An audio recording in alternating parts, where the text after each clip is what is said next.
Guys, now I'll show you today neck grab self-defense technique that you have never seen before.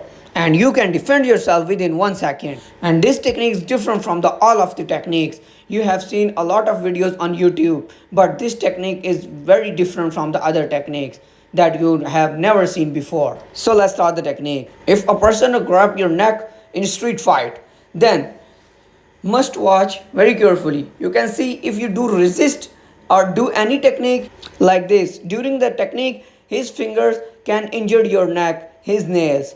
And if you try to other side, then his thumb also can damage you. So here you have to use a technique that does not harm for you, and he will also under your control immediately. So watch very carefully. Let's start.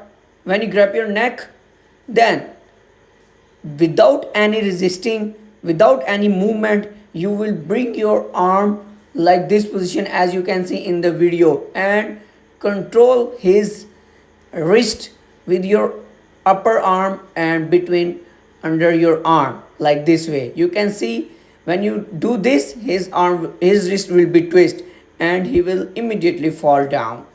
And also here you can do log here.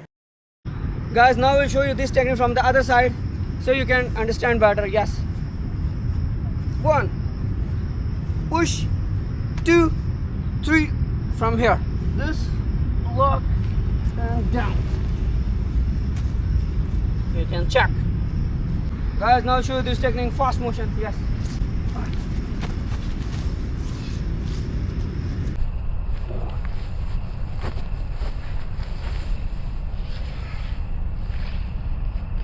guys, hope you like this video, and if you want to learn more interesting videos, more interesting techniques, then subscribe our channel and share our video with your friends, and don't forget press the bell icon. Thank you.